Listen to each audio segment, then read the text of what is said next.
ಇವತ್ತೇನು ಈ ರಾಷ್ಟ್ರದಲ್ಲಿ ಕಳೆದ 12 ವರ್ಷಗಳಿಂದ ಏನು ಕೇಂದ್ರ ಸರ್ಕಾರದಲ್ಲಿ ಬಿಜೆಪಿ ಒಂದು ರಾಜಕೀಯ ವ್ಯವಸ್ಥೆ ಅಧಿಕಾರದಲ್ಲಿದೆ, ಒಂದಿಲ್ಲ ಒಂದು ಹಂತದಲ್ಲಿ ಬಾಬಾ ಸಾಹೇಬ್ ಅಂಬೇಡ್ಕರ್ ಅವರ ವಿಚಾರಧಾರೆಗೆ ಧಕ್ಕೆ ತರ್ತಕ್ಕಂಥ ಕೆಲಸ ಆಗ್ತಾ ಇದೆ. ಸಂವಿಧಾನವನ್ನು ಅಲುಗಾಡಿಸ್ತಕ್ಕಂಥ ಕೆಲಸ ಆಗ್ತಾ ಇದೆ. ಬಾಬಾ ಸಾಹೇಬ್ ಅವರ ವಿಚಾರಧಾರೆಗಳಿಗೆ ಅಪಮಾನ ಮಾಡ್ತಕ್ಕಂಥ ಕೆಲಸ ಆಗ್ತಾ ಇದೆ. ಅದಕ್ಕೆ ಪೂರಕವಾಗಿ ಇವತ್ತು ಸುಪ್ರೀಂ ಕೋರ್ಟ್ ಜಡ್ಜಿನವರ ಮೇಲೆ ಏನು ಮೂಡೆಸತಕ್ಕಂಥ ಒಂದು ಹಲ್ಲೆ ಆಗಿದೆ. ಇದು ದೇಶಕ್ಕೆ ನಾಚಿಕೆ ತರ್ತಕ್ಕಂಥ ಒಂದು ಘಟನೆ ಅಂತ ಹೇಳಿಕೆ ನಾನು ಹೇಳಿಕೆ ಬಯಸ್ತಾ ಇದ್ದೇನೆ.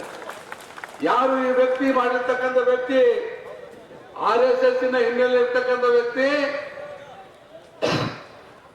ಮನುವಾದದ ಹಿನ್ನೆಲೆ ಇರ್ತಕ್ಕಂಥ ವ್ಯಕ್ತಿ, ಸನಾತನವಾದದ ಹಿನ್ನೆಲೆಯನ್ನು ಪ್ರತಿಪಾದನೆ ಮಾಡ್ತಕ್ಕಂಥ ವ್ಯಕ್ತಿ.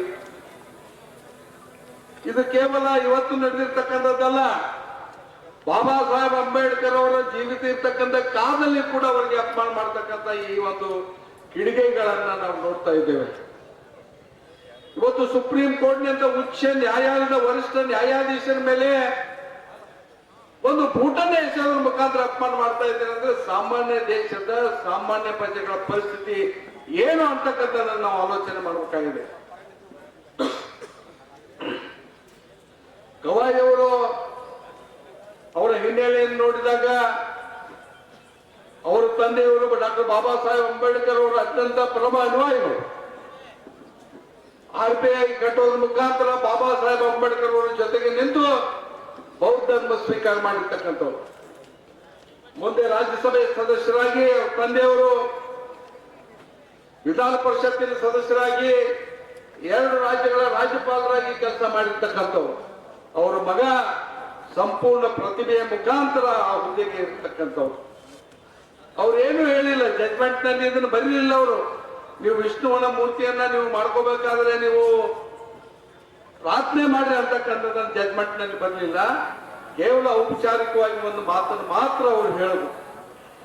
ಆ ಒಂದೇ ಒಂದು ಮಾತನ್ನು ಹೇಳಿದ್ದಕ್ಕೆ ಇಡೀ ದೇಶದ ಸನಾತನವಾದಿಗಳು ಇವತ್ತು ದೇಶದ ಉದ್ದಕ್ಕೂ ಕೂಡ ಒಂದು ಸೋಷಿಯಲ್ ಮೀಡಿಯಾದಲ್ಲಿ ಅತ್ಯಂತ ಕೀಳಾಗಿ ಅವ್ರನ್ನ ಕಾಣ್ತಕ್ಕಂಥದ್ದನ್ನು ನೋಡಿದ್ದೇವೆ. ಇವತ್ತು ಮುಂದೆ ಬರ್ತಕ್ಕಂಥ ತೀರ್ಮಾನದಲ್ಲಿ ಇದು ಎಷ್ಟಕ್ಕೆ ನಿಲ್ಲಿಲ್ಲ. ಇವತ್ತು ದಲಿತರ ಮೇಲೆ ಯಾವ ರೀತಿ ಅಪಮಾನ ಆಗ್ತಾ ಇದೆ ಅಂತ ಹೇಳಿದ್ರೆ, ಉತ್ತರ ಪ್ರದೇಶ ಆಗಿರ್ಬೋದು, ಬಿಹಾರ ಆಗಿರ್ಬೋದು, ಹರಿಯಾಣ ಆಗಿರ್ಬೋದು, ಇವತ್ತು IPS ಇರ್ತಕ್ಕಂಥ ಒಬ್ಬ ಹುದ್ದೆಯಲ್ಲಿ ಇರ್ತಕ್ಕಂಥ ಪೂರನ್ ಕುಮಾರ್ ಅಂತಕ್ಕಂಥ ಒಬ್ಬ ADG ಹುದ್ದೆಯಲ್ಲಿ ಇರ್ತಕ್ಕಂಥ ದಲಿತ ವ್ಯಕ್ತಿ ಮೇಲ್ಜಾತಿಯ ಕಿರುಕುಳವನ್ನು ಸಹಿಸದೆ, ಅಪಮಾನವನ್ನು ಸಹಿಸದೆ, ನಿಂದನೆಯನ್ನು ಸಹಿಸದೆ ಆತ್ಮಹತ್ಯೆಗೆ ಶರಣಾಗ್ತಕ್ಕಂಥ ಪರಿಸ್ಥಿತಿ ಈ ರಾಷ್ಟ್ರದಲ್ಲಿ ನಿರ್ಮಾಣ ಆಗ್ತಾ ಇದೆ. ಆ ಪೂರನ್ ಕುಮಾರ್ ಅವರು ಹೆಂಡತಿಯು ಕೂಡ IAS ಅಧಿಕಾರಿಯಾಗಿ ಕೆಲಸ ಮಾಡ್ತಾ ಇದ್ದಾರೆ. ಅದೇ ರಾಜ್ಯದಲ್ಲಿ ಇವತ್ತು ಒಬ್ಬ ASI ಕೂಡ ಆತ್ಮಹತ್ಯೆಯನ್ನು ಮಾಡ್ಕೊಂಡಿದ್ದಾನೆ. ಹೀಗೆ ಅಪಮಾನಗಳ ಮೇಲೆ ಅಪಮಾನ ಆಗ್ತಕ್ಕಂಥದ್ದನ್ನು ನಾವು ನೋಡಿದ್ದೇವೆ.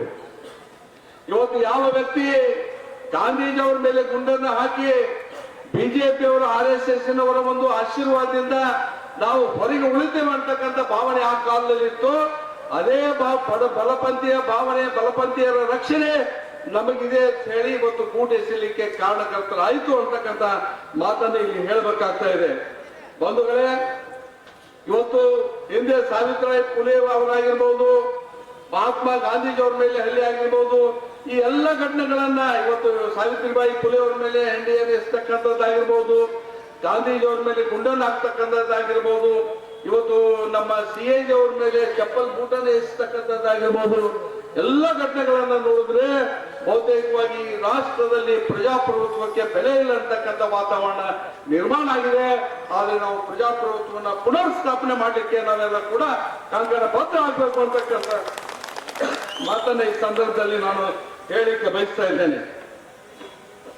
ಇವತ್ತು ಮೊನ್ನೆ ಇದೇ ಘಟನೆಗೆ ಸಂಬಂಧಪಟ್ಟಂತೆ ಇಂಥ ಘಟನೆಗಳನ್ನ ಖಂಡನೆ ಮಾಡಲಿಕ್ಕೆ RSS ಬ್ಯಾನ್ ಮಾಡಬೇಕು ಅಂತಕ್ಕಂಥ RSS ಮತಿವಾದಿ ಸಂಘಟನೆಯನ್ನ ಬ್ಯಾನ್ ಮಾಡಬೇಕು ಅಂತ ಹೇಳಿ ನಮ್ಮ ಪ್ರಿಯಾಂಕ್ ಖರ್ಗೆ ಅವರು ಒಂದು ಸ್ಟೇಟ್ಮೆಂಟ್ ಅನ್ನ ಕೊಟ್ಟರು, ಒಂದು ಲೆಟರ್ ಅನ್ನ ಮುಖ್ಯಮಂತ್ರಿಗಳಿಗೆ ಬರೆದರು. ಇವತ್ತು ವ್ಯಾಪಕವಾಗಿ ಬಿಜೆಪಿ ಅವರು, RSS ನವರು, ಮನುವಾದಿಗಳು, ಸನಾತನವಾದಿಗಳು ಕೂಡ ಅವರು ಪ್ರಿಯಾಂಕ್ ಖರ್ಗೆ ಅವ್ರ ಮೇಲೆ ಅತ್ಯಂತ ಅಶ್ಲೀಲವಾಗಿ ನಿಂದನೆ ಮಾಡ್ತಕ್ಕಂಥ ಕೆಲಸ ಇವತ್ತು ಮಾಡ್ತಾ ಇದ್ದಾರೆ. ಇವತ್ತು ಅವರು ಒಂದು ಅಭಿಯಾನವನ್ನು ಕೂಡ ಚಾಲೂ ಮಾಡಿದ್ದಾರೆ. RSS ಅನ್ನ ನಾವು ಪ್ರೀತಿಸ್ತಾ ಇದ್ದೀವಿ ಅಂತ ಹೇಳಿ. ದೇಶದ ಉದ್ದಗಲೂ ಕೂಡ ಇವತ್ತು ನಾವು RSS ಅನ್ನ ಪ್ರೀತಿಸ್ತೇವೆ ಅಂತಕ್ಕಂಥ ಬೋರ್ಡನ್ನು ಹಾಕೊಂಡು ಅವರು ತಿರುಗಾಡ್ತಾ ಇದ್ದಾರೆ.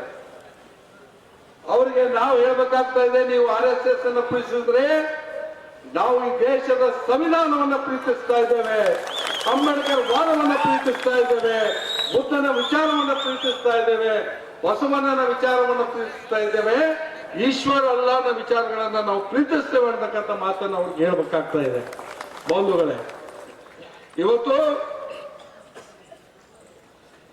2014ರಿಂದ ಇವತ್ತು ನಾವು ಅವಲೋಕನ ಮಾಡಬೇಕಾಗಿದೆ ಈ ದೇಶದಲ್ಲಿ ಯಾವ ರೀತಿಯಾಗಿ ಈ ಒಂದು ಬಲಪಂಥೀಯರು ಯಾವ ರೀತಿಯಾಗಿ ಸಂವಿಧಾನಾತ್ಮಕ ವಿಚಾರಗಳ ಮೇಲೆ ನಿರಂತರವಾಗಿ ಹಲ್ಲೆಯನ್ನು ಮಾಡ್ತಾ ಇದ್ದಾರೆ ಅಂತ ಹೇಳಿ. ಇವತ್ತು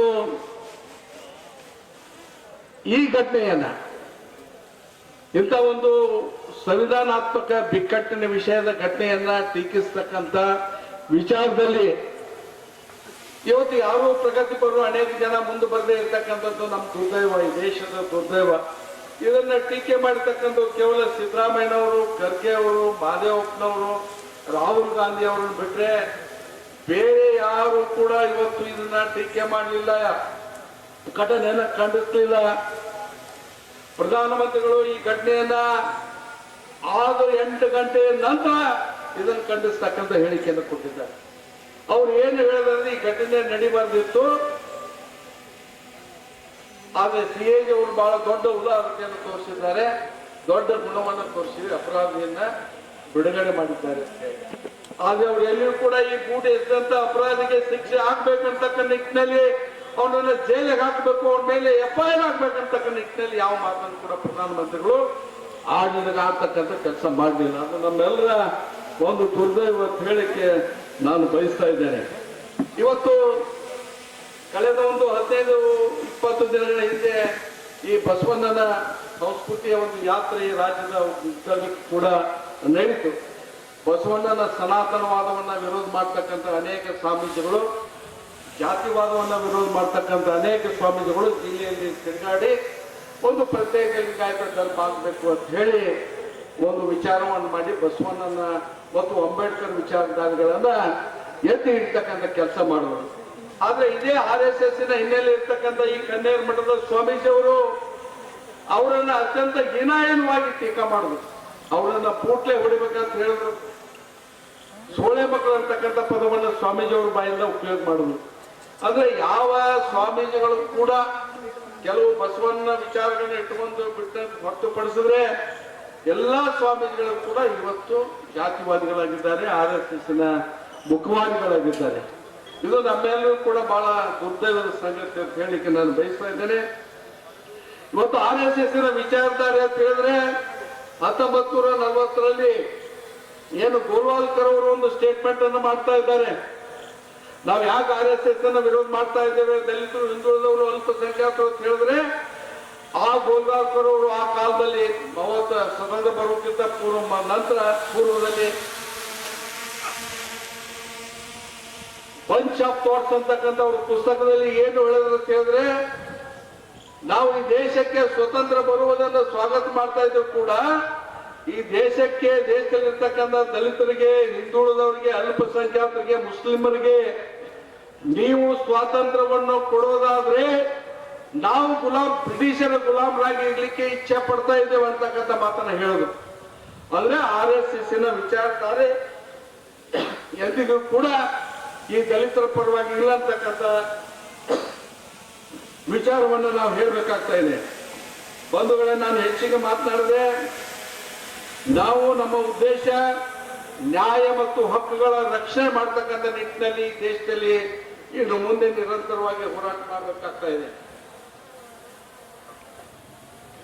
ನಿರಂತರವಾಗಿ ಹೋರಾಟ ಮಾಡಬೇಕಾಗ್ತಾ ಇದೆ. ಇಲ್ಲಿಗೆ ನಿಲ್ಲಕ್ಕೆ ಸಾಧ್ಯ ಇಲ್ಲ. ಎಲ್ಲಿವರೆಗೆ ಇವತ್ತು ಬಿಜೆಪಿನವರು, RSSನವರು, ಬಜರಂಗ ದಳದವರು, ಮತೀವಾದಿಗಳು, ಸನಾತನವಾದಿಗಳು ಇವತ್ತು ಹೆಚ್ಚು ಶಕ್ತಿಯನ್ನು ಪಡ್ಕೊಳ್ತಕ್ಕಂಥ ಸಂದರ್ಭ ಇದೆ. ಇವತ್ತು ಸಂವಿಧಾನವನ್ನು ಪ್ರಶ್ನೆ ಮಾಡ್ತಕ್ಕಂಥ ಒಂದು ಸಂದರ್ಭ ಇದೆ. ಇವತ್ತು ಯಾರೋ ಏನು ಗ್ವಾಲಿಯರ್ನಲ್ಲಿ ಒಬ್ಬ ನಿರಂತರವಾಗಿ ಒಬ್ಬ ವಕೀಲ, ನ್ಯಾಯವಾದಿ, ಅವನು ಯಾವ ರೀತಿಯಾಗಿ ಖಂಡಿಸಿದ್ರು ಕೂಡ, ಯಾವ ಪದಗಳಲ್ಲಿ ಖಂಡಿಸಿದ್ರು ಕೂಡ ನಮ್ಮ ಯಾರು ಸಿಟ್ಟು ಹೋಗಲ್ಲ ಅಂತ ಕೆಟ್ಟ ಪದಗಳಲ್ಲಿ ಬಾಬಾ ಸಾಹೇಬ್ ಅಂಬೇಡ್ಕರ್ ಅವ್ರನ್ನ ಸಂವಿಧಾನವನ್ನ ಟೀಕೆ ಮಾಡ್ತಾ ಇದ್ದಾನೆ. ವಕೀಲರ ಸಂಘದ ಅಧ್ಯಕ್ಷನಾಗಿ ರಾಜ್ಯದ ಅಧ್ಯಕ್ಷನಾದಂತ ಒಬ್ಬ ವಕೀಲ ಮಧ್ಯಪ್ರದೇಶದಲ್ಲಿ ಗ್ವಾಲಿಯರ್ನಲ್ಲಿ ಅಂಬೇಡ್ಕರ್ ಮೂರ್ತಿಯನ್ನು ಕೂಡ ಕೋರ್ಟ್ನಲ್ಲಿ ಹೈಕೋರ್ಟ್ನಲ್ಲಿ ಹಾಕ್ಲಿಕ್ಕೆ ಬಿಡದೇ ಇರತಕ್ಕಂಥ ಪರಿಸ್ಥಿತಿ ಇವತ್ತು ನಿರ್ಮಾಣ ಆಗಿದೆ. ನೀವೆಲ್ಲ ಅರ್ಥ ಮಾಡ್ಕೊಳ್ಬೇಕು. ಬೇರೆ ಬೇರೆ ಪಕ್ಷದಲ್ಲಿ ಇರ್ತಕ್ಕಂಥ ವಿಶೇಷವಾಗಿ ಹಿಂದುಳಿದ ವರ್ಗದವರು, ದಲಿತರು ಮತ್ತು ಏನು ಅಲ್ಪಸಂಖ್ಯಾತರು, ನೀವೇನು RSS ಬಜರಂಗ ದಳದ ಜೊತೆ ನೀವಿದ್ದೀರಿ, ನಿಮ್ಮ ಆತ್ಮಾವಲೋಕನ ಮಾಡ್ಕೊಳ್ಬೇಕು. ಏನು ಇವತ್ತು ನಮ್ಗೆ ಅಪಮಾನ ಆಗ್ತಾ ಇದೆ, ಸಂವಿಧಾನಕ್ಕೆ ಅಪಮಾನ ಆಗ್ತಾ ಇದೆ, ಬಾಬಾ ಸಾಹೇಬ್ ಅಂಬೇಡ್ಕರ್ ಅವ್ರಿಗೆ ಅಪಮಾನ ಆಗ್ತಾ ಇದೆ. ಇವತ್ತು ಖರ್ಗೆ ಇರುವಂತಹ ಒಬ್ಬ ಮಂತ್ರಿ ಇವತ್ತು RSS ಅವರೇನು RSS ಬ್ಯಾನ್ ಮಾಡ್ಬೇಕಂತ ಹೇಳಿಲ್ಲ. RSS ಚಟುವಟಿಕೆಗಳು ಶಾಲಾ ಕಾಲೇಜುಗಳಲ್ಲಿ, ಸರ್ಕಾರಿ ಶಾಲಾ ಕಾಲೇಜುಗಳಲ್ಲಿ, ಧಾರ್ಮಿಕ ಸ್ಥಳದಲ್ಲಿ ನಡೆಸಬಾರ್ದು, ಅದಕ್ಕೆ ಆದೇಶ ಮಾಡ್ಬೇಕಂತ ಹೇಳುದು. ಅದನ್ನೇ ದೊಡ್ಡದು ಮಾಡಿ ಇವತ್ತು ದೊಡ್ಡ ಮಟ್ಟದಲ್ಲಿ ಇವತ್ತು ಟೀಕೆ ಮಾಡ್ತಕ್ಕಂಥ ಕೆಲಸ ಆಗಿದೆ. ಇವತ್ತು ವೇದಿಕೆ ಮೇಲೆ ಅನೇಕ ಜನ ಮಾತನಾಡ್ತಕ್ಕಂಥವ್ರು ಇದ್ದಾರೆ. ಅವರೆಲ್ಲರೂ ಕೂಡ ಅವ್ರು ಮಾತನಾಡಲಿಕ್ಕೆ ಅವಕಾಶ ಮಾಡಿಕೊಟ್ಟು ಇವತ್ತು ನಾವು ಇನ್ನೂ ಈ ಸಭೆಯನ್ನು ಬಹಳ ಅಚ್ಚುಕಟ್ಟಾಗಿ ಮಾಡ್ಬೇಕಾಗಿತ್ತು. ಎಲ್ಲೋ ಒಂದ್ ಕಡೆ ಎಡವಿದ್ವಿ ಅಂತ ಹೇಳಿ ಅನಿಸ್ತಾ ಇದೆ. ಅಂದ್ರೆ ಪೊಲೀಸರು ಕೂಡ ಕಳೆ ಸಲ ದೊಡ್ಡ ಸಹಕಾರ ಕೊಟ್ಟಿದ್ರು. ಈ ಸಲ ಅನೇಕ ಗಾಡಿಗಳನ್ನ ಅಲ್ಲಲ್ಲಿ ತರಬಿ ಆ ಹುಡುಗರೆಲ್ಲ ಆ ಕಡೆಯಿಂದ ಹೋಗ್ತಕ್ಕಂಥದ್ದನ್ನು ಕೂಡ ಮಾಡಿದ್ದಾರೆ. ಯಾರು ಕೂಡ ಕೆಲವು ಅರ್ಧದಷ್ಟು ಜನ ಈ ನಮ್ಮ ಈ ಪ್ರತಿಭಟನೆಯಲ್ಲಿ ಭಾಗವಹಿಸಿರ್ತಕ್ಕಂಥ ಪರಿಸ್ಥಿತಿ ಇವತ್ತು ನಿರ್ಮಾಣ ಮಾಡಿದ್ರು. ಅದು ಯಾಕೋ ಏನೋ ನನಗೆ ಅರ್ಥ ಆಗಲಿಲ್ಲ. ನಾನು ಕೂಡ SP ಸಾಹೇಬ್ರ ಜೊತೆ ಮಾತಾಡ್ತೇನೆ, ಮುಂದೆ ಹಿಂಗಾಗದ ರೀತಿಯಲ್ಲಿ. ಯಾಕಂದ್ರೆ ಇದು ಹೋರಾಟ ಕೊನೆಯಲ್ಲ. ಯಾವುದೇ ಹೋರಾಟಕ್ಕೆ ಯಾವುದೇ ರಾಜಕೀಯ ಆಶ್ರಯವನ್ನು ಪಡೆಯದೆ, ಯಾವ MLA ಕೂಡ ನೀವು ಹಣ ಪಡೆಯದೆ ಸ್ವಂತ ನೀವಾಗೆ ಬಂದ್ರೆ ಮಾತ್ರ ಈ ಸಭೆ ಯಶಸ್ವಿ ಆಗ್ತಾ ಇದೆ. ಈ ಪ್ರಜ್ಞೆ ನಿಮ್ಮೆಲ್ಲರಲ್ಲಿ ಇರಬೇಕು ಅಂತಕ್ಕಂಥ ಮಾತನ್ನ ಹೇಳಿ ಇವತ್ತು ನಾನು ನನ್ನ ಮಾತನ್ನು ಮುಗಿಸ್ತೇನೆ. ಬಂದಿರ್ತಕ್ಕಂಥ ಎಲ್ಲರೂ ಕೂಡ ಅಭಿನಂದಿಸಿ, ಮಾಧ್ಯಮದವರಿಗೆ ಅಭಿನಂದಿಸಿ, ಮಂತ್ರಿಜಿಯವರಲ್ಲಿ ಅಭಿನಂದಿಸಿ, ಸ್ವಾಮೀಜಿಗಳಲ್ಲಿ ಅಭಿನಂದಿಸಿ ಮತ್ತು ತಮ್ಮೆಲ್ಲರೂ ಕೂಡ ಅಭಿನಂದಿಸಿ ಮಾತನ್ನು ಮುಗಿಸ್ತೇನೆ. ಜೈ ಭೀಮ್, ಜೈ ಭಾರತ್.